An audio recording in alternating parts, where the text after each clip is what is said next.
ਨਮਸਕਾਰ, ਆਦਾਬ, ਸਤਿ ਸ੍ਰੀ ਅਕਾਲ। ਮੈਂ ਹਾਂ ਸਰਬਜੀਤ ਸਿੰਘ, ਹਾਜ਼ਰ ਹਾਂ ਪ੍ਰੋਗਰਾਮ ਲੈ ਕੇ ਕਿਤਾਬਾਂ ਦੇ ਪੰਨੇ। ਅੱਜ ਤੁਸੀਂ ਸੁਣੋਗੇ ਸਾਡੇ ਬਹੁਤ ਹੀ ਮਾਣਯੋਗ ਲੇਖਕ ਆਸਟ੍ਰੇਲੀਆ ਨਿਵਾਸੀ ਰਾਜਪਾਲ ਸੰਧੂ ਦੀ ਲਿਖੀ ਹੋਈ ਬਹੁਤ ਚਰਚਿਤ ਕਹਾਣੀ ਮੰਗੋ ਮੈਨ। ਅਥਾਹ ਸਰਦੀ ਦੀ ਉਸ ਰਾਤ ਨੂੰ ਸੜਕਾਂ ਦੇ ਕੰਢੇ ਖੜੇ ਰੁੱਖ ਵੀ ਭੂਤ ਪ੍ਰੇਤਾਂ ਦਾ ਭੁਲੇਖਾ ਪਾ ਰਹੇ ਸਨ। ਪੜ੍ਹਾਈ ਦਾ ਆਖਰੀ ਸਾਲ ਹੋਣ ਕਰਕੇ ਹੁਣ ਮੈਂ ਹਫ਼ਤੇ ਵਿੱਚ ਇੱਕ ਦਿਨ ਟੈਕਸੀ ਚਲਾਉਣੀ ਸ਼ੁਰੂ ਕਰ ਦਿੱਤੀ ਸੀ। ਸ਼ਨੀਵਾਰ ਕੰਮ ਕਰਕੇ ਪੂਰੇ ਹਫ਼ਤੇ ਦਾ ਖਰਚਾ ਚੱਲ ਜਾਂਦਾ ਸੀ। 2 ਵੱਜ ਚੁੱਕੇ ਸਨ। ਮੇਰੀ ਸ਼ਿਫਟ ਖਤਮ ਹੋਣ ਵਿੱਚ ਅਜੇ 1 ਘੰਟਾ ਪਿਆ ਸੀ। ਮੈਂ ਸੋਚ ਰਿਹਾ ਸਾਂ ਕਿ ਕੋਈ ਮੇਰੇ ਘਰ ਪਾਸੇ ਦੀ ਸਵਾਰੀ ਮਿਲੇ ਤੇ ਉਹਨੂੰ ਲਾਹ ਕੇ ਕੰਮ ਬੰਦ ਕਰਾਂ। ਸੋਚਾਂ ਵਿੱਚ ਪਿਆ ਮੈਂ ਟੈਕਸੀ ਲੈ ਕੇ ਰੇਲਵੇ ਸਟੇਸ਼ਨ ਵੱਲ ਤੁਰ ਪਿਆ। ਪੁਰਾਣੇ ਡਰਾਈਵਰਾਂ ਦੇ ਹਿਸਾਬ ਨਾਲ ਸਟੇਸ਼ਨ 'ਤੇ ਸਵਾਰੀਆਂ ਗਰਜ ਵਾਲੀਆਂ ਹੁੰਦੀਆਂ ਨੇ, ਉਹ ਬਹੁਤਾ ਤੰਗ ਨਹੀਂ ਕਰਦੀਆਂ। ਹੋਟਲਾਂ ਕਲੱਬਾਂ ਦੇ ਬਾਹਰ ਜ਼ਿਆਦਾਤਰ ਸ਼ਰਾਬੀ ਤੇ ਸ਼ਰਾਰਤੀ ਯੰਗ ਫੈਲਾ ਹੁੰਦੇ ਨੇ। ਬਹੁਤੀ ਵਾਰੀ ਉਹ ਪੈਸੇ ਦਿੱਤੇ ਬਿਨਾਂ ਹੀ ਭੱਜ ਜਾਂਦੇ ਨੇ। ਕਈ ਵਾਰੀ ਤਾਂ ਡਰਾਈਵਰ ਨਾਲ ਕੁੱਟ ਮਾਰ ਤੇ ਹੋਰ ਮਾੜੇ ਕਾਰੇ ਵੀ ਕਰ ਜਾਂਦੇ ਨੇ। ਸ਼ੀਸ਼ੇ ਦੇ ਅੰਦਰ ਧੁੰਦ ਜੰਮਦੀ ਜਾ ਰਹੀ ਸੀ। 3 ਕੱਪੜੇ ਹੇਠ ਉੱਤੇ ਪਾਏ ਹੋਣ ਦੇ ਬਾਵਜੂਦ ਵੀ ਕਦੀ-ਕਦੀ ਕੰਬਣੀ ਜਿਹੀ ਆ ਜਾਂਦੀ। ਪੈਰ ਠਰਦੇ ਜਾਪੇ ਤੇ ਮੈਂ ਗਰਮ ਹਵਾ ਦਾ ਪੱਖਾ ਪੈਰਾਂ ਵੱਲ ਨੂੰ ਘੁਮਾ ਦਿੱਤਾ ਸੀ ਤੇ ਟੈਕਸੀ ਦਾ ਹੀਟਰ ਹੋਰ ਤੇਜ਼ ਕਰ ਦਿੱਤਾ। ਟੈਕਸੀ ਦਾ ਕੋਰਸ ਕਰਾਉਣ ਵਾਲੇ ਉਸਤਾਦ 2 ਗੱਲਾਂ ਸਭ ਤੋਂ ਪਹਿਲਾਂ ਦੱਸਦੇ ਨੇ।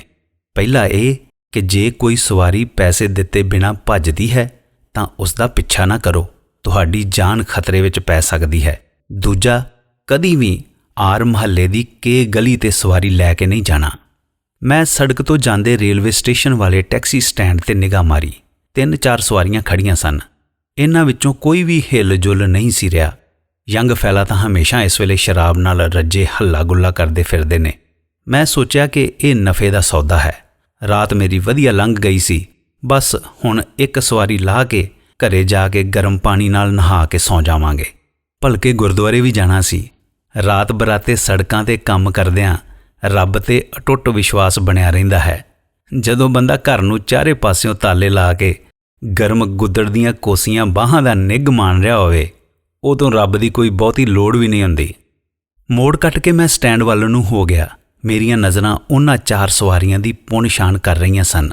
ਤਜਰਬੇਕਾਰ ਦੱਸਦੇ ਹਨ ਕਿ ਟੈਕਸੀ ਡਰਾਈਵਰ ਨੂੰ ਸਾਈਕੋਲੋਜਿਸਟ ਵੀ ਹੋਣਾ ਪੈਂਦਾ ਹੈ, ਡਾਕਟਰ ਵੀ, ਕਮੇਡੀਅਨ ਵੀ, ਗੁੰਡਾ ਵੀ, ਕਵੀ ਵੀ ਤੇ ਕਦੀ-ਕਦੀ ਫਿਲਾਸਫਰ ਵੀ। ਇੱਕ ਉਸਤਾਦ ਨੇ ਤੇ ਕਿਹਾ ਸੀ ਕਿ ਵੇਸਵਾ ਨਾਲੋਂ ਥੋੜ੍ਹਾ ਹੀ ਫਰਕ ਹੈ ਇਸ ਕਿੱਤੇ ਵਿੱਚ। ਲੋਕਾਂ ਦੇ ਚਿਹਰੇ, ਤੋਰ-ਚਾਲ, ਰੰਗ-ਰੂਪ ਤੇ ਕੱਪੜਿਆਂ ਤੋਂ ਪੜ੍ਹ ਕੇ ਫਟਾਫਟ ਫੈਸਲਾ ਲੈਣਾ ਹੁੰਦਾ ਹੈ ਕਿ ਰਿਸਕ ਫੈਕਟਰ ਕੀ ਹੈ, ਖਤਰਾ ਕਿੰਨਾ ਕੁ ਹੈ। ਇਹ ਗੱਲ ਮੈਂ ਕਈ ਵਾਰੀ ਅਜ਼ਮਾਈ ਹੈ, ਕਦੀ ਮਜ਼ਾਕ ਨਾਲ, ਕਦੀ ਗੁੱਸੇ ਨਾਲ, ਕਦੀ ਪੁਲਿਸ ਦੇ ਡਰ ਨਾਲ ਤੇ ਕਦੀ ਰੱਬ ਦਾ ਵਾਸਤਾ ਪਾ ਕੇ ਔਖੀਆਂ ਸਵਾਰੀਆਂ ਨੂੰ ਤਾਬੇ ਕਰਨਾ ਪੈਂਦਾ ਸੀ। ਸਟੈਂਡ ਤੋਂ 50 ਮੀਟਰ ਪਿੱਛੇ ਹੀ ਮੈਂ ਟੈਕਸੀ ਹੌਲੀ ਕਰ ਲਈ। ਧਿਆਨ ਨਾਲ ਵੇਖਿਆ ਤਾਂ ਮੈਨੂੰ ਵਿਸ਼ਵਾਸ ਹੋ ਗਿਆ ਕਿ ਉਹ ਐਬੋਰੀਜਨਲ ਸਨ। ਉਹੀ ਕਾਲੇ ਰੰਗ, ਨਿੱਕੀਆਂ ਅੱਖਾਂ, ਪਿੱਛੋਂ ਬੈਠਾ ਤੇ ਅੱਗੋਂ ਚੌੜਾ ਨੱਕ, ਮੋਟੇ ਬੁੱਲ ਤੇ ਉੱਚਾ ਦੰਦਾਸਾ। ਪਤਲੇ ਸਰੀਰਾਂ ਵਾਲੇ ਉਹ ਟਰੈਕ ਸੂਟ ਦੇ ਪਜਾਮੇ ਤੇ ਗਲ ਟੀ-ਸ਼ਰਟਾਂ ਪਾ ਕੇ ਖੜੇ ਸਨ। ਸ਼ਨੀਵਾਰ ਰਾਤ ਨੂੰ ਇਸ ਬਾਣੇ ਵਿੱਚ ਬਹੁਤ ਘੱਟ ਲੋਕ ਮਿਲਦੇ ਨੇ। ਅੱਜ ਤਾਂ ਟਿੱਚ-ਫਿੱਚ ਹੋ ਕੇ ਘੁੰਮਣ ਦੀ ਰਾਤ ਹੁੰਦੀ ਏ। ਤਜਰਬੇਕਾਰਾਂ ਨੇ ਸਾਨੂੰ ਦੱਸਿਆ ਹੋਇਆ ਸੀ ਕਿ ਇਹਨਾਂ ਨੂੰ ਟੈਕਸੀ ਵਿੱਚ ਨਹੀਂ ਬਿਠਾਉਣਾ। ਇਹਨਾਂ ਤੋਂ ਮੇਰਾ ਮਤਲਬ ਐਬੋਰੀਜਨਲਾਂ ਨੂੰ। ਇਹ ਦੰਗਾ ਵੀ ਕਰਦੇ ਨੇ ਤੇ ਪੁਲਿਸ ਵੀ ਕੋਈ ਗੱਲ ਨਹੀਂ ਸੁਣਦੀ। ਪੈਸੇ ਤਾਂ ਇਹਨਾਂ ਕੋਲ ਕਦੀ ਹੁੰਦੇ ਹੀ ਨਹੀਂ। 1 ਤੋਂ ਵੱਧ ਵਾਰੀ ਹੋਇਆ ਸੀ ਕਿ ਟੈਕਸੀ ਵਾਲਾ ਸਿਡਨੀ ਦੇ ਆਰ ਇਲਾਕੇ ਵਿੱਚ ਸਵਾਰੀ ਲੈਣ ਗਿਆ ਤੇ ਸ਼ੀਸ਼ੇ ਭੰਨਵਾ ਕੇ ਵਾਪਸ ਆਇਆ। ਬੋਤਲਾਂ ਤੇ ਇੱਟਾਂ ਨਾਲ ਉਸ ਦਾ ਸਵਾਗਤ ਹੋਇਆ। ਹਾਲਾਂਕਿ ਇਹੋ ਜਿਹਾ ਕੁਝ ਮੇਰੇ ਨਾਲ ਜਾਂ ਮੇਰੇ ਨਾਲ ਦੇ ਡਰਾਈਵਰਾਂ ਨਾਲ ਨਹੀਂ ਸੀ ਵਾਪਰਿਆ। ਇਹ ਜਿਵੇਂ ਹੁੰਦਾ ਹੈ ਨਾ, ਦੰਦ ਕਥਾ ਹੀ ਸੀ। ਮੈਂ ਧਿਆਨ ਨਾਲ ਵੇਖ ਹੀ ਰਿਹਾ ਸਾਂ ਕਿ ਆਪਣੇ ਮੋਬਾਈਲ ਫੋਨ ਦੀ ਘੰਟੀ ਸੁਣ ਕੇ ਮੈਂ ਤਰਬਕ ਗਿਆ।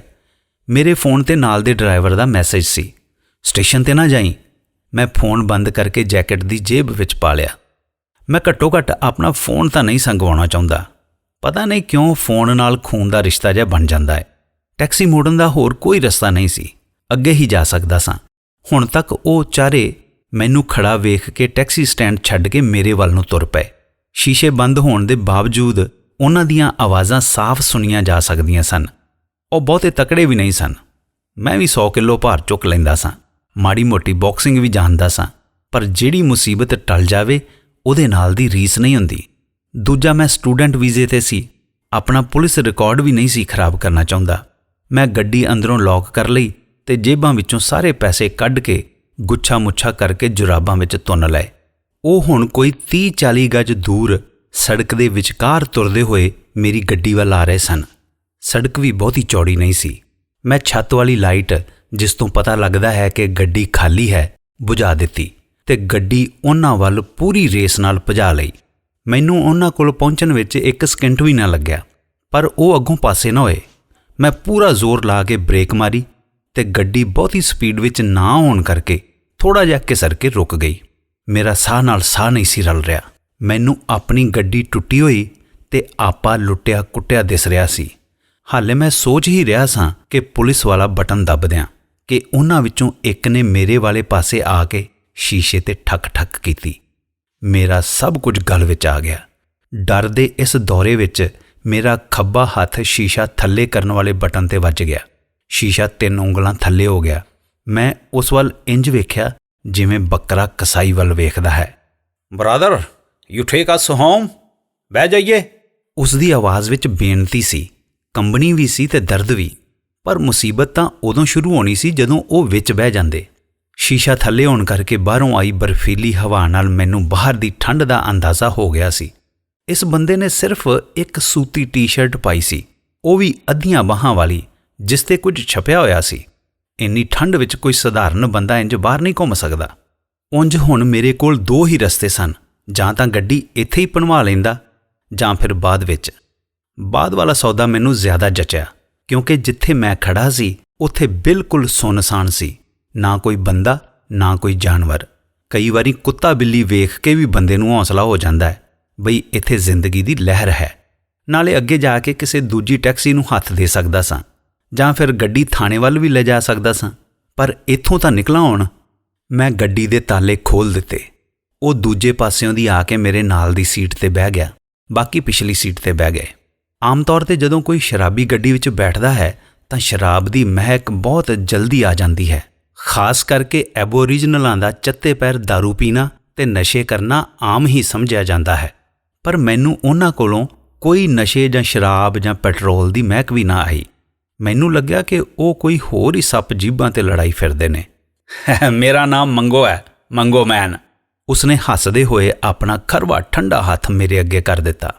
ਮੈਂ ਵੀ ਝੂਠੀ ਮੁਸਕਾਨ ਨਾਲ ਆਪਣਾ ਛੋਟਾ ਜਿਹਾ ਕੋਸਾ ਹੱਥ ਉਸ ਨਾਲ ਮਿਲਾਇਆ ਤੇ ਪੁੱਛਿਆ, ਕਿੱਥੇ ਜਾਵੋਗੇ brother? Look, he is brother, ਹਾ ਵੇਖੋ। ਉਹ ਗਵਾਰਾਂ ਵਾਂਗ ਹੱਸਦਾ ਪਿੱਛੇ ਨੂੰ ਘੁੰਮਿਆ ਤੇ ਸੀਟ ਤੇ ਗੋਡਿਆਂ ਭਰ ਬਹਿ ਕੇ ਪਿਛਲਿਆਂ ਨੂੰ ਹੁੱਜਾਂ ਮਾਰ-ਮਾਰ ਕੇ ਕਿਹਾ, ਇਹ ਤਾਂ ਆਪਣਾ ਹੀ ਭਰਾ ਏ। ਹੁਣ ਟੈਕਸੀ ਵਿੱਚ ਸਿਰਫ ਮੈਂ ਹੀ ਉਦਾਸ ਸਾਂ। ਅਜੇ ਉਹ ਹੱਸ ਰਹੇ ਸਨ ਕਿ ਉਸਨੇ ਮੈਨੂੰ ਗਲੀ ਦਾ ਨਾਂ ਦੱਸ ਦਿੱਤਾ। ਜਿਹੜੇ ਸਾਹ-ਸੱਤ ਉੱਤੇ ਚੜ੍ਹ ਗਏ ਸਨ ਹੁਣ ਫਟਕ ਕਰਕੇ ਗਿੱਟਿਆਂ ਨਾਲ ਜਾ ਵੱਜੇ। ਆਰ ਇਲਾਕੇ ਦੀ ਕੇ ਗਲੀ ਵਿੱਚ 4 ਐਬੋਰੀਜਨ, ਰਾਤ ਦੇ 2 ਵਜੇ। ਅੱਜ ਧਿਆਲ ਹੈ ਜਿਹੜਾ ਇਸ਼ਟ ਧਿਆਉਣਾ ਕਾਕਾ। ਮੇਰੇ ਅੱਗੇ ਢੌਂਗੀ ਸਾਧਾਂ ਦੇ ਚਿਹਰੇ ਇੱਕ ਕਰਕੇ ਘੁੰਮਣ ਲੱਗੇ, ਜਿਨ੍ਹਾਂ ਲਈ ਮੈਂ ਅਜੇ ਪਰਸੋਂ ਹੀ ਇੱਕ ਮਹਿਫਲ ਵਿੱਚ ਮੰਦਾ ਬੋਲਿਆ ਸੀ। ਤੂੰ ਕਿੱਥੋਂ ਦਾ ਬਿਗ ਫੈਲਾ? ਮੰਗੋ ਮੈਨ ਸੁੱਕੀ ਜਿਹੀ ਆਵਾਜ਼ ਵਿੱਚ ਬੋਲਿਆ। ਗੋਰਿਆਂ ਤੇ ਐਬੋਰੀਜਨੀਆਂ ਦੀ ਅੰਗਰੇਜ਼ੀ ਬੋਲਣ ਵਿੱਚ ਫਰਕ ਹੈ, ਜਿਵੇਂ ਦਿੱਲੀ ਤੇ ਅੰਮ੍ਰਿਤਸਰ ਦੀ ਪੰਜਾਬੀ 'ਚ ਫਰਕ ਹੈ। ਮੈਂ ਇੰਡੀਆ ਕਿਹਾ ਤੇ ਨਾਲ ਹੀ ਪੰਜਾਬ ਕਹਿ ਗਿਆ। ਮੈਂ ਗੱਲ ਲੰਮੀ ਕਰਨਾ ਚਾਹੁੰਦਾ ਸੀ ਤਾਂ ਕਿ ਉਹਨਾਂ ਨੂੰ ਆਪਣੀ ਯੋਜਨਾ ਸਿਰੇ ਚਾੜ੍ਹਨ ਵਿੱਚ ਵਕਤ ਲੱਗੇ। ਪੰਜਾ, ਉਸਨੇ ਦੁਹਰਾ ਕੇ ਕਿਹਾ। ਹਾਂਜੀ, ਪੰਜਾਬ ਮਤਲਬ 5 ਨਦੀਆਂ। ਮੈਂ ਜੇਬ ਵਿੱਚ ਪਿਆ ਫੋਨ ਟੋਹ ਕੇ ਵੇਖਿਆ। ਕਿਤੇ ਗੱਡੀ ਰੋਕ ਕੇ ਭੱਜਣਾ ਪਿਆ ਤਾਂ ਫੋਨ ਤਾਂ ਬੰਦੇ ਦੇ ਕੋਲ ਹੋਵੇ। ਕਈ ਵਾਰੀ ਤਾਂ ਮੈਨੂੰ ਲੱਗਦਾ ਹੈ ਕਿ ਮੈਂ ਫੋਨ ਨਾਲ ਨਾਰਦ ਮੁਨੀ ਵਾਂਗ ਪੂਰੇ ਬ੍ਰਹਿਮੰਡ ਵਿੱਚ ਘੁੰਮ ਸਕਦਾ ਹਾਂ। ਮੈਂ ਵੀ ਨਦੀਆਂ ਕੋਲੋਂ ਆਇਆ, ਡਾਰਲਿੰਗ ਨਦੀ ਦੇ ਕੰਢੇ ਤੋਂ। ਮੰਗੋ ਮੈਨ ਤਪਾਕ ਬੋਲਿਆ, ਜਿਵੇਂ 2 ਜੱਟ ਉੱਪਰੇ ਸ਼ਹਿਰ ਵਿੱਚ ਮਿਲ ਕੇ ਗੱਲੀਂ ਬਾਤੀਂ ਰਿਸ਼ਤੇਦਾਰੀ ਕੱਢ ਲੈਂਦੇ ਨੇ। ਮੰਗੋ ਮੈਨ ਨੇ ਮੇਰੇ ਨਾਲ ਨਦੀਆਂ ਦੀ ਰਿਸ਼ਤੇਦਾਰੀ ਕੱਢ ਲਈ। ਆਹ ਡਾਰਲਿੰਗ ਨਦੀ ਜਿਹੜੀ ਮਾਰੀ ਨਦੀ ਵਿੱਚ ਜਾ ਰਲਦੀ ਆ ਆਪਣੇ ਵੈਂਟਵਰਥ ਕੋਲ, ਇਹ ਮਾਰੀ ਨੂੰ ਅਸੀਂ ਮਿਲਵਾ ਕਹਿੰਦੇ ਸੀ ਤੇ ਡਾਰਲਿੰਗ ਨੂੰ ਬਾਰਕਾ। ਉਹ ਬੜਾ ਖੁਸ਼ ਹੋ ਕੇ ਦੱਸ ਰਿਹਾ ਸੀ। ਮੈਨੂੰ ਹਰੀਕੇ ਯਾਦ ਆ ਗਿਆ, ਜਿੱਥੇ ਸਤਲੁਜ ਤੇ ਬਿਆਸ ਆਣ ਕੇ ਮਿਲਦੀਆਂ ਨੇ, ਜਿੱਥੇ ਲੋਕ ਫੁੱਲ ਤਾਰਨ ਵੀ ਜਾਂਦੇ ਨੇ। ਮੈਂ ਅੱਜ ਸਭ ਕੁਝ ਅਣਹੋਣੀ ਨਾਲ ਜੋੜ ਰਿਹਾ ਸੀ। ਭਰਾਵਾ, ਅਸੀਂ ਇੱਥੇ ਸਟੇਸ਼ਨ 'ਤੇ ਖੜ੍ਹੇ ਸਾਂ, ਵਾਹਵਾ ਚਿਰ ਹੋ ਗਿਆ ਟੈਕਸੀ ਵਾਲਾ ਕੋਈ ਨੇੜੇ ਨਹੀਂ ਆਉਂਦਾ। ਮੰਗੋ ਮੈਨ ਨੇ ਹੱਥ ਹੀਟਰ ਅੱਗੇ ਕਰਦੇ ਹੋਏ ਕਿਹਾ, ਆਹਾ ਵਾਹਵਾ ਨਿੱਘ ਇੱਥੇ ਤਾਂ, ਸੇਕ ਲਓ ਵੀ ਮੁੰਡਿਓ ਹੱਥ, ਬਲੱਡੀ ਕੋਲਡ ਹੈ ਨਾ। ਉਹਨੇ ਮੈਨੂੰ ਸਵਾਲੀਆ ਨਜ਼ਰ ਨਾਲ ਪੁੱਛਿਆ। ਮੈਂ ਚੁੱਪ ਰਿਹਾ। ਉਹ ਫਿਰ ਬੋਲਿਆ, ਪੰਜਾਬ ਭਰਾ, ਕੱਲ੍ਹ ਸਾਡੇ ਦਾਦੇ ਦੀ ਬਰਸੀ ਆ, ਸਮਾਧ 'ਤੇ ਇਕੱਠੇ ਹੋਣਾ ਅਸੀਂ, ਸਾਰੇ ਸਾਡੇ ਕਬੀਲੇ ਨੇ ਆਉਣਾ, ਹਰ ਸਾਲ ਆਈਦਾ। ਅੱਜ ਪਹਿਲਾਂ ਤਾਂ ਸਾਨੂੰ ਪਿੰਡੋਂ ਗੱਡੀ ਨਹੀਂ ਮਿਲੀ, ਕੱਪੜੇ ਅਸੀਂ ਗਰਮ ਕੋਈ ਲੈ ਕੇ ਨਹੀਂ ਤੁਰੇ, ਸਾਡੇ ਪਿੰਡ ਤਾਂ ਬੜੀ ਗਰਮੀ ਸੀ ਭਰਾਵਾ। ਗੱਲਾਂ ਕਰਦੇ ਅਸੀਂ ਸੁੰਨਸਾਨ ਸੜਕਾਂ ਦੇ ਸੱਜੇ ਖੱਬੇ ਮੁੜਦੇ ਇੱਕ ਸ਼ਾਂਤ ਜਿਹੇ ਇਲਾਕੇ ਵਿੱਚ ਆ ਗਏ। ਮੇਰੇ ਦਿਮਾਗ ਵਿੱਚ ਕੀ ਗਲੀ ਵਾਰ-ਵਾਰ ਘੁੰਮ ਰਹੀ ਸੀ। ਮੈਂ ਉਹਨਾਂ ਨਾਲ ਗੱਲੀਂ ਬਾਤੀਂ ਦੋਸਤੀ ਬਣਾਉਣ ਦੀ ਕੋਸ਼ਿਸ਼ ਕਰ ਰਿਹਾ ਸਾਂ। ਪੈਸੇ ਤਾਂ ਮੈਂ ਪਹਿਲਾਂ ਹੀ ਭੁੱਲ ਚੁੱਕਾ ਸਾਂ। ਹੁਣ ਤਾਂ ਬਸ ਇਹੀ ਅਰਦਾਸ ਸੀ ਕਿ ਜਿਵੇਂ ਤਿਵੇਂ ਮੈਂ ਤੇ ਟੈਕਸੀ ਸਹੀ ਸਲਾਮਤ ਵਾਪਸ ਪਹੁੰਚ ਜਾਈਏ। ਦਰਅਸਲ ਮੁਸੀਬਤ ਵੇਲੇ ਬੰਦਾ ਭੂਤਕਾਲ ਦੀ ਪੜਤਾਲ ਕਰਨ ਲੱਗ ਪੈਂਦਾ ਹੈ। ਉਹ ਕੋਈ ਕਾਰਨ ਲੱਭਣਾ ਚਾਹੁੰਦਾ ਹੈ ਜਿਸ ਦੇ ਸਿਰ ਉਹ ਇਸ ਮੁਸੀਬਤ ਦਾ ਸਿਹਰਾ ਬੰਨ੍ਹ ਸਕੇ। ਪਰ ਇਹ ਗੱਲ ਵੀ ਤਾਂ ਸੱਚੀ ਸੀ ਕਿ ਇੱਕ ਵਾਰੀ ਇੱਕ ਟੈਕਸੀ ਡਰਾਈਵਰ ਨੂੰ ਕੁਝ ਠੱਗਾਂ ਨੇ ਪਿੱਛੇ ਡਿੱਗੀ ਵਿੱਚ ਬੰਦ ਕਰਕੇ ਅੱਗ ਲਾ ਦਿੱਤੀ ਸੀ। ਉਸ ਘਟਨਾ ਤੋਂ ਬਾਅਦ ਹਰ ਟੈਕਸੀ ਦੀ ਡਿੱਗੀ ਅੰਦਰੋਂ ਖੋਲ੍ਹਣ ਲਈ ਬਟਨ ਲਗਾ ਦਿੱਤਾ ਗਿਆ ਸੀ। ਹੁਣ ਮੈਂ ਸੋਚ ਰਿਹਾ ਸੀ, ਪਤਾ ਨਹੀਂ ਉਹ ਬਟਨ ਚੱਲਦਾ ਵੀ ਹੈ ਕਿ ਨਹੀਂ। ਦੇਸੀ ਮਾਲਕਾਂ ਦੀਆਂ ਟੈਕਸੀਆਂ ਵਿੱਚ ਨਾ ਬਹੁਤੀਆਂ ਚੀਜ਼ਾਂ ਜੁਗਾੜੂ ਹੀ ਹੁੰਦੀਆਂ ਨੇ। ਲਾਲ ਬੱਤੀ 'ਤੇ ਖੜ੍ਹੇ ਚੋਰ ਅੱਖਾਂ ਨਾਲ ਮੈਂ ਮੰਗੋ ਮੈਨ ਵੱਲ ਧਿਆਨ ਨਾਲ ਵੇਖਿਆ। ਉਸ ਦੀਆਂ ਅੱਧੀਆਂ ਬਾਹਾਂ ਵਾਲੀ ਚਿੱਟੀ ਕਮੀਜ਼ 'ਤੇ ਇੱਕ ਦਾੜ੍ਹੀ ਵਾਲੇ ਬੁੱਢੇ ਦੀ ਤਸਵੀਰ ਛਪੀ ਸੀ। ਕੁਝ ਲਿਖਿਆ ਵੀ ਸੀ ਜੋ ਮੈਂ ਹਨੇਰੇ ਵਿੱਚ ਪੜ੍ਹ ਨਹੀਂ ਸਕਿਆ। ਮੈਂ ਸੋਚ ਰਿਹਾ ਸਾਂ, ਪੁਲਿਸ ਵਾਲੇ ਪੁੱਛਣ ਤਾਂ ਹੁਲੀਆ ਤਾਂ ਬਿਆਨ ਕਰ ਸਕਾਂਗਾ। ਮੰਗੋ ਮਾਈਟ, ਤੇਰੀ ਆ ਕਮੀਜ਼ ਬਹੁਤ ਸੋਹਣੀ ਹੈ। ਮੈਂ ਕੋਈ ਹੋਰ ਗੱਲ ਨਾ ਸੁੱਝਣ 'ਤੇ ਆਪਣਾ ਡਰ ਮੱਠਾ ਕਰਨ ਲਈ ਐਵੇਂ ਹੀ ਕਹਿ ਦਿੱਤਾ। ਆਹੋ ਕਿ ਇਹ ਮੇਰੀ ਭੈਣ ਨੇ ਦਿੱਤੀ ਸੀ ਮੈਨੂੰ। ਦੋ ਜਵਾਕ ਉਹਦੇ ਦੁੱਧ ਵਰਗੇ ਚਿੱਟੇ, ਗੋਰਾ ਕਰ ਲਿਆ ਸੀ ਉਹਨੇ ਘਰੋਂ ਭੱਜ ਕੇ। ਉਹ ਵੇਖ ਭਰਾਵਾ, ਇਹ ਗਾਭਾ ਯਾਨੀ ਗੋਰੇ ਲੋਕਾਂ ਨੇ ਆਣ ਕੇ ਸਾਰਾ ਕੁਝ ਖੋਹ ਲਿਆ। ਸਾਡੀ ਬੋਲੀ, ਸਾਡਾ ਵਿਰਸਾ, ਸਾਡੀਆਂ ਔਰਤਾਂ, ਸਾਡੀ ਜ਼ਮੀਨ। ਹੁਣ ਤਾਂ ਸਾਡੇ ਲੋਕਾਂ ਨੂੰ ਨਸ਼ੇ ਵੀ ਲਾ ਦਿੱਤੇ ਆ। ਮੰਗੋ ਮੈਨ ਇੱਕਦਮ ਲਾਲ ਰੱਤਾ ਹੋ ਗਿਆ। ਮੈਂ ਤਾਂ ਅੱਜ ਤੱਕ ਕਦੀ ਕਿਸੇ ਨਸ਼ੇ ਨੂੰ ਹੱਥ ਨਹੀਂ ਲਾਇਆ, ਸਹੁੰ ਆ ਰੈੱਡ ਰੌਕ ਦੀ। ਇਹ ਮੇਰੇ ਲਈ ਨਵੀਂ ਗੱਲ ਸੀ ਕਿ ਇਹ ਐਬੋਰੀਜਨਲ ਨਸ਼ਾ ਨਹੀਂ ਕਰਦਾ। ਪੰਜਾਬ ਭਰਾਵਾ, ਉਹ ਆਏ ਇੱਥੇ ਸਾਡੀ ਧਰਤੀ 'ਤੇ ਜਿਵੇਂ ਉਹਨਾਂ ਦੇ ਪਿਓ ਦੀ ਸੀ। ਸਾਡੇ ਵਡੇਰੇ ਲੜਦੇ ਰਹੇ ਕਿਤੇ ਕਿਤੇ ਉਹਨਾਂ ਨਾਲ। ਸਾਡੇ ਲੋਕਾਂ ਕੋਲ ਭਾਲੇ ਸੀ ਤੇ ਉਹਨਾਂ ਕੋਲ ਪੱਕੀਆਂ ਰਫਲਾਂ, ਨਾਲੇ ਉਹ ਫੌਜੀ ਸਨ। ਤੂੰ ਦੱਸ ਕੀ ਮੁਕਾਬਲਾ ਸੀ? ਮੈਂ ਮੰਗੋ ਮੈਨ ਨੂੰ ਕੀ ਜਵਾਬ ਦਿੰਦਾ। ਚੱਲ ਛੱਡ ਯਾਰ, ਤੂੰ ਦੱਸ। ਆ ਵੇਖ, ਤੇਰਾ ਤੇ ਮੇਰਾ ਰੰਗ ਇੱਕੋ ਹੀ ਹੈ, ਆਪਾਂ ਤੇ ਭਰਾ ਹੀ ਲੱਗਦੇ ਹਾਂ। ਉਸਨੇ ਆਪਣੀ ਬਾਂਹ ਮੇਰੀ ਬਾਂਹ ਕੋਲ ਕਰਕੇ ਕਿਹਾ ਤੇ ਫਿਰ ਹੱਸ ਪਿਆ। ਮੈਂ ਟੈਕਸੀ ਦੇ ਮੀਟਰ ਵੱਲ ਵੇਖਿਆ। ਹੁਣ ਤੱਕ $20 ਬਣ ਚੁੱਕੇ ਸਨ। ਅਸੀਂ ਨਾ ਕੱਲ੍ਹ ਮੇਰੇ ਦਾਦੇ ਦੀ ਸਮਾਧ 'ਤੇ ਜਾਣਾ। ਮੇਰੇ ਦਾਦੇ ਹੁਣਾਂ ਨੂੰ ਗੋਰੇ ਫੌਜੀਆਂ ਨੇ ਨਦੀ ਤੋਂ ਮੱਛੀਆਂ ਫੜਦੇ ਨੂੰ ਚੁੱਕ ਲਿਆ। ਪਹਿਲਾਂ ਤਾਂ ਕੁੱਟਿਆ ਬੜਾ, ਫਿਰ ਕਹਿੰਦੇ ਪਾਣੀ ਵਾਲੇ ਖੂਹ ਦੱਸੋ ਕਿੱਥੇ ਨੇ। ਉਹ ਆਪ ਘੋੜਿਆਂ 'ਤੇ ਬੈਠੇ ਸਨ ਤੇ ਮੇਰੇ ਦਾਦੇ ਹੁਣਾਂ ਦੇ ਗਲਾਂ ਵਿੱਚ ਕੁੱਤਿਆਂ ਵਾਲੇ ਪਟੇ ਪਾ ਕੇ ਸੰਗਲਾਂ ਨਾਲ ਬੰਨ੍ਹ ਲਿਆ। ਉਹ ਰਾਤੀਂ ਉਹਨਾਂ ਨੂੰ ਰੁੱਖਾਂ ਨਾਲ ਬੰਨ੍ਹ ਦਿੰਦੇ ਤੇ ਦਿਨੇ ਕਹਿੰਦੇ ਪਾਣੀ ਦੇ ਖੂਹ ਦੱਸੋ ਕਿੱਥੇ ਨੇ। ਸਾਡੇ ਕਈ ਪਵਿੱਤਰ ਖੂਹ ਉਹਨਾਂ ਤਬਾਹ ਕਰ ਦਿੱਤੇ, ਜਿੱਥੇ ਸਾਡੇ ਲੋਕ ਸਦੀਆਂ ਤੋਂ ਜਠੇਰਿਆਂ ਦੀ ਪੂਜਾ ਕਰਦੇ ਸਨ। 200 ਕਿਲੋਮੀਟਰ ਉਹਨਾਂ ਨੂੰ ਤੋੜ ਕੇ ਆਪਣੇ ਸਟੇਸ਼ਨ 'ਤੇ ਲੈ ਗਏ। ਉੱਥੇ ਪਹੁੰਚ ਕੇ ਉਹਨਾਂ ਕਿਹਾ ਕਿ ਆਹ ਲੱਕੜਾਂ ਵੱਢੋ। ਫਿਰ ਖਾਣੇ ਵਿੱਚ ਚੂਹੇ ਮਾਰ ਦਵਾਈ ਮਿਲਾ ਕੇ ਦੇ ਦਿੱਤੀ। ਜਦੋਂ ਉਹ ਬੇਹੋਸ਼ ਹੋਣ ਲੱਗੇ ਤਾਂ ਉਹਨਾਂ ਦੇ ਸਿਰਾਂ ਵਿੱਚ ਡਾਂਗਾਂ ਮਾਰ ਕੇ ਉਹਨਾਂ ਦੀਆਂ ਖੋਪੜੀਆਂ ਭੰਨ ਦਿੱਤੀਆਂ ਤੇ ਫਿਰ ਇਹਨਾਂ ਜ਼ਾਲਮਾਂ ਨੇ ਉਹਨਾਂ ਨੂੰ ਗੋਲੀਆਂ ਮਾਰ ਕੇ ਲਾਸ਼ਾਂ ਖੁਰਦ-ਬੁਰਦ ਕਰ ਦਿੱਤੀਆਂ। ਮੈਂ ਚੋਰ ਅੱਖ ਨਾਲ ਉਹਦੇ ਵੱਲ ਵੇਖਿਆ। ਮੰਗੋ ਮੈਨ ਹੁਣ ਸੀਟ ਨਾਲ ਸਿਰ ਲਾ ਕੇ ਸਾਹਮਣੇ ਵੇਖ ਰਿਹਾ ਸੀ। ਮੈਂ ਉਸਦੀ ਕਹਾਣੀ ਸੁਣ ਕੇ ਹੋਰ ਡਰ ਗਿਆ। ਰਾਤ ਨੂੰ ਇਹ ਦ੍ਰਿਸ਼ ਸੋਚ ਕੇ ਮੈਨੂੰ ਹੋਰ ਕਾਂਬਾ ਚੜ੍ਹ ਗਿਆ। ਬੜਾ ਚਿਰ ਤਾਂ ਸਾਡੀ ਦਾਦੀ ਨੂੰ ਕੋਈ ਖਬਰ ਹੀ ਨਹੀਂ ਸੀ ਬਈ ਕਿੱਥੇ ਗਏ ਹੋ। ਜਦੋਂ ਕਿਸੇ ਇੱਕ ਭਲੇ ਗੋਰੇ ਫੌਜੀ ਨੂੰ ਪਤਾ ਲੱਗਾ ਤਾਂ ਉਸਨੇ ਤਫਤੀਸ਼ ਕੀਤੀ। ਕਹਿੰਦੇ ਨੇ ਮੇਰੇ ਦਾਦੇ ਨੂੰ ਉਹਨਾਂ ਇਸ ਲਈ ਮਾਰ ਦਿੱਤਾ ਕਿ ਉਸਨੇ ਉਹਨਾਂ ਦੀ ਇੱਕ ਗਾਂ ਬਰਸ਼ਾ ਮਾਰ ਕੇ ਮਾਰ ਦਿੱਤੀ ਸੀ। ਉਹ ਗਾਂ ਭਾਵੇਂ ਬਾਅਦ ਵਿੱਚ ਜਿੰਦਾ ਹੀ ਮਿਲੀ। ਮੈਨੂੰ ਭਾਰਤ ਦੀ ਨਕਸਲੀ ਲਹਿਰ ਦੇ ਆਦੀਵਾਸੀ ਚੇਤੇ ਆ ਗਏ। ਸੱਚੀ ਗੱਲ ਹੈ, ਇੱਕ ਆਦੀਵਾਸੀ ਦੇ ਭਾਲੇ ਤੇ ਮਸ਼ੀਨ ਗਨ ਦਾ ਕੀ ਮੁਕਾਬਲਾ। ਮੰਗੋ ਮੈਨ ਬੋਲ ਰਿਹਾ ਸੀ। ਉਸ ਭਲੇ ਗੋਰੇ ਨੇ ਜ਼ੋਰ ਪਾ ਕੇ ਮੁਕੱਦਮਾ ਚਲਾਇਆ ਤੇ ਇੱਕ ਗੋਰਾ ਪੰਚ ਪਤਾ ਕੀ ਕਹਿੰਦਾ, ਮੈਨੂੰ ਤਾਂ ਇਹ ਕਾਲੇ ਬਾਂਦਰ ਲੱਗਦੇ ਨੇ, ਨਿਰੇ ਜਾਨਵਰ ਸਾਲੇ। ਜਿਤਨੀ ਜਲਦੀ ਧਰਤੀ ਤੋਂ ਇਹਨਾਂ ਦਾ ਬੀਜ ਨਾਸ਼ ਹੋ ਜਾਵੇ ਓਨਾ ਹੀ ਚੰਗਾ। ਮੈਨੂੰ ਪਤਾ ਹੈ ਕਿ ਸਾਡਾ ਗੋਰਾ ਭਰਾ ਮੁਜਰਮ ਹੈ, ਪਰ ਮੈਂ ਕਦੀ ਨਹੀਂ ਚਾਹਾਂਗਾ ਕਿ ਕੋਈ ਸਾਡਾ ਚਿੱਟਾ ਬੰਦਾ ਇੱਕ ਕਾਲੇ ਬਾਂਦਰ ਦੀ ਮੌਤ ਲਈ ਫਾਂਸੀ ਲਾਇਆ ਜਾਵੇ। ਮੰਗੋਮੈਨ ਮੇਰੇ ਵੱਲ ਤਰਸ ਭਰੀਆਂ ਨਜ਼ਰਾਂ ਨਾਲ ਵੇਖਣ ਲੱਗਾ। ਇਹ ਸਾਰਾ ਕੁਝ ਮੂੰਹ ਜ਼ਬਾਨੀ ਮੇਰੀ ਦਾਦੀ ਸਾਨੂੰ ਦੱਸਿਆ ਕਰਦੀ ਸੀ। ਅੱਜ ਵੀ ਸਾਡੇ ਲੋਕਾਂ ਦੇ ਸੰਸਕਾਰ ਵੇਲੇ ਕੀਤੀ ਜਾਂਦੀ ਕਰੋਬਰੀ ਰਸਮ ਵਿੱਚ ਮੇਰੇ ਦਾਦੇ ਹੁਣਾਂ 'ਤੇ ਹੋਏ ਜ਼ੁਲਮ ਦਾ ਨਾਟ ਖੇਡਿਆ ਜਾਂਦਾ ਹੈ। ਕੇ ਗਲੀ ਦਾ ਬੋਰਡ ਪੜ੍ਹ ਕੇ ਮੈਂ ਗੱਡੀ ਸੱਜੇ ਮੋੜ ਲਈ। ਇੱਥੇ ਇੱਕ ਵੱਖਰੀ ਹੀ ਦੁਨੀਆ ਸੀ। ਕੰਧਾਂ ਉੱਤੇ ਗ੍ਰੈਫਿਟੀ ਨਾਲ ਤਸਵੀਰਾਂ ਬਣੀਆਂ ਹੋਈਆਂ ਸਨ। 2-3 ਸੜੀਆਂ ਹੋਈਆਂ ਕਾਰਾਂ ਇੱਕ ਪਾਸੇ ਪਈਆਂ ਸਨ। ਗਲੀ ਵਿੱਚ ਕੋਈ ਲਾਈਟ ਨਹੀਂ ਸੀ। ਸਾਰੇ ਪਾਸੇ ਕੂੜਾ ਕਰਕਟ ਫੈਲਿਆ ਸੀ। ਇੱਕ ਲੱਕੜ ਦੇ ਘਰ ਸਾਹਮਣੇ 4-5 ਜਣੇ ਅੱਗ ਬਾਲ ਕੇ ਸੇਕ ਰਹੇ ਸਨ। ਉਹ ਕਾਰ ਵੇਖਦੇ ਹੀ ਸਾਡੇ ਵੱਲ ਨੂੰ ਤੁਰ ਪਏ। ਮੰਗੋਮੈਨ ਨੇ ਬਾਰੀ ਵਿੱਚੋਂ ਮੂੰਹ ਬਾਹਰ ਕੱਢਿਆ ਤੇ ਆਪਣੀ ਬੋਲੀ ਵਿੱਚ ਕੁਝ ਕਹਿ ਕੇ ਫਿਰ ਮੇਰੇ ਵੱਲ ਵੇਖਣ ਲੱਗਾ। ਮੈਂ ਉਹਨਾਂ ਨੂੰ ਕਿਹਾ ਕਿ ਆਪਣਾ ਹੀ ਭਰਾ ਆ, ਇਹਨਾਂ ਨੂੰ ਕੀ ਪਤਾ ਵੀ ਵਿੱਚ ਸਾਡਾ ਭਰਾ ਬੈਠਾ, ਨਾ ਕਿ ਕੋਈ ਗਾਭੇ ਸੂਰ ਦੀ ਔਲਾਦ। ਹਾ। ਮੰਗੋਮੈਨ ਫਿਰ ਪੇਂਡੂਆਂ ਵਾਂਗੂ ਖੁੱਲ੍ਹ ਕੇ ਹੱਸ ਪਿਆ। ਤੂੰ ਇੰਜ ਕਰ, ਸਾਨੂੰ ਇੱਥੇ ਹੀ ਲਾ ਦੇ। ਕਿੰਨੇ ਪੈਸੇ ਹੋ ਗਏ? ਉਸਨੇ ਮੈਨੂੰ ਕਿਹਾ ਤਾਂ ਮੈਂ ਮੀਟਰ ਵੱਲ ਵੇਖਿਆ, ਫਿਰ ਮੰਗੋਮੈਨ ਵੱਲ। ਇਹ ਕਿਹੋ ਜਿਹਾ ਮਜ਼ਾਕ ਸੀ? ਮੇਰੇ ਜ਼ਿਹਨ ਵਿੱਚ ਪੈਸੇ ਵਾਲੀ ਗੱਲ ਬਿਲਕੁਲ ਨਹੀਂ ਬੈਠ ਰਹੀ ਸੀ। ਹੁਣ ਮੈਨੂੰ ਸਿਰਫ ਇੱਕੋ ਪਹਾੜਾ ਚਾਹੀਦਾ ਸੀ, ਉਹ ਸੀ ਇੱਥੋਂ ਜਿਵੇਂ ਕਿਵੇਂ ਜਾਨ ਮਾਲ ਬਚਾ ਕੇ ਨਿਕਲ ਜਾਵਾਂ।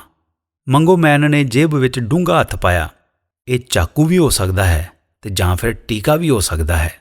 ਕੁਝ ਦਿਨ ਪਹਿਲਾਂ ਇੱਕ ਸਵਾਰੀ ਨੇ ਡਰਾਈਵਰ ਦੀ ਬਾਂਹ 'ਤੇ ਟੀਕਾ ਰੱਖ ਕੇ ਕਿਹਾ ਸੀ, ਇਸ ਟੀਕੇ ਵਿੱਚ ਏਡਜ਼ ਦਾ ਵਾਇਰਸ ਹੈ, ਮੈਨੂੰ ਪੈਸੇ ਦੇ, ਨਹੀਂ ਤਾਂ ਮੈਂ ਇਹ ਟੀਕਾ ਤੇਰੀ ਬਾਂਹ ਵਿੱਚ ਲਾ ਦੇਣਾ। ਵਿਚਾਰੇ ਡਰਾਈਵਰ ਨੂੰ ਸਾਰੀ ਰਾਤ ਦੀ ਕਮਾਈ ਦੇਣੀ ਪਈ। ਮੈਂ ਗੱਡੀ ਵਾਪਸ ਮੋੜਨ ਲਈ ਜਗ੍ਹਾ ਮਾਪ ਰਿਹਾ ਸਾਂ। ਪਹਿਲਾਂ ਖੱਬੇ ਮੋੜ ਕੇ ਜੇ ਪੂਰੀ ਰੇਸ ਨਾਲ ਬੈਕ ਕਰਾਂ ਤਾਂ ਇੱਕੋ ਵਾਰੀ ਵਿੱਚ ਗੱਡੀ ਸਿੱਧੀ ਹੋ ਸਕਦੀ ਹੈ, ਜਾਂ ਫਿਰ ਬੈਕ ਹੀ ਜ਼ਿਆਦਾ ਸੇਫ ਹੈ। ਮੰਗੋਮੈਨ ਨੇ ਮੇਰੇ ਵੱਲ ਵੇਖਿਆ ਤੇ ਮੇਰੇ ਚਿਹਰੇ 'ਤੇ ਡਰ ਤੇ ਖੌਫ ਦੀ ਲਹਿਰ ਵੇਖ ਕੇ ਉਸਨੇ ਮੇਰੇ ਗੇਅਰ ਨੂੰ ਪਏ ਹੱਥ ਨੂੰ ਫੜ ਲਿਆ। ਮੈਂ ਹੁਣ ਜੁਰਾਬਾਂ ਵਿੱਚੋਂ ਪੈਸੇ ਕੱਢ ਕੇ ਉਹਦੇ ਵੱਲ ਸੁੱਟਣ ਲਈ ਤਿਆਰ ਸਾਂ। Brother, you take care. ਉਸਨੇ ਠਾਹ ਕਰਦਾ ਹੱਥ ਡੈਸ਼ਬੋਰਡ 'ਤੇ ਮਾਰਿਆ। ਬਾਰੀ ਖੋਲ੍ਹ ਕੇ ਇੱਕੋ ਛਾਲ ਵਿੱਚ ਬਾਹਰ ਨਿਕਲ ਗਿਆ। ਗੱਡੀ ਦੇ ਅੱਗੋਂ ਹੋ ਕੇ ਮੇਰੇ ਵਾਲੇ ਪਾਸੇ ਆਉਣ ਲਈ ਤੁਰ ਪਿਆ। ਮੈਨੂੰ ਹੁਣ ਪੂਰਾ ਯਕੀਨ ਸੀ ਕਿ ਉਹ ਮੈਨੂੰ ਗੱਡੀ ਵਿੱਚੋਂ ਬਾਹਰ ਕੱਢੇਗਾ। ਉਸਨੇ ਆਣ ਕੇ ਸ਼ੀਸ਼ੇ 'ਤੇ ਠੱਕ-ਠੱਕ ਕੀਤੀ। ਪਿਛਲੀ ਬਾਰੀ ਖੁੱਲ੍ਹੀ ਹੋਣ ਕਰਕੇ ਮੈਂ ਗੱਡੀ ਅੰਦਰੋਂ ਲੌਕ ਨਾ ਕਰ ਸਕਿਆ। ਉਸਦਾ ਹੱਥ ਕਮੀਜ਼ ਦੇ ਥੱਲੇ ਗਿਆ ਤੇ ਮੇਰਾ ਦਿਲ ਮੂੰਹ ਵਿੱਚ ਆ ਗਿਆ।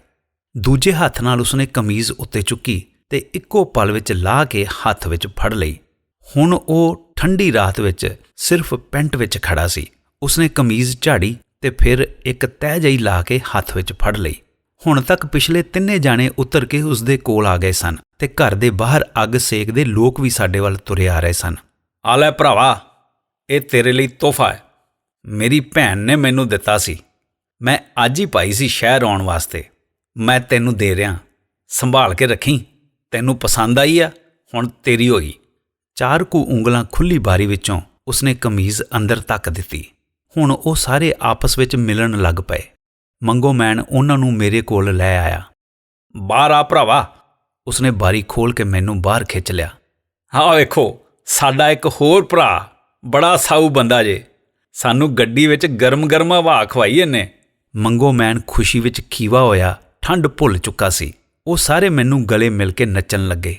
ਅਸੀਂ ਸਾਰੇ ਨੱਚ ਰਹੇ ਸਾਂ।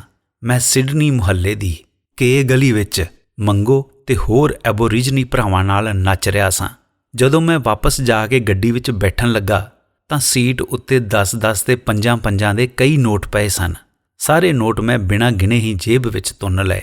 ਘਰੇ ਆ ਕੇ ਮੈਂ ਉਹ ਟੀ-ਸ਼ਰਟ ਪਾ ਕੇ ਵੇਖੀ। ਮੇਰੇ ਭਰਾ ਮੰਗੋਮੈਨ ਦੀ ਦਿੱਤੀ ਹੋਈ ਟੀ-ਸ਼ਰਟ, ਜਿਸ 'ਤੇ ਲਿਖਿਆ ਸੀ owner of land since time began. ਦੋਸਤੋ, ਤੁਸੀਂ ਸੁਣ ਰਹੇ ਸੀ ਰਾਜਪਾਲ ਸੰਧੂ ਦੀ ਲਿਖੀ ਹੋਈ ਕਹਾਣੀ ਮੰਗੋਮੈਨ। ਅੱਜ ਇੰਨਾ ਹੀ। ਰੱਬ ਰਾਖਾ।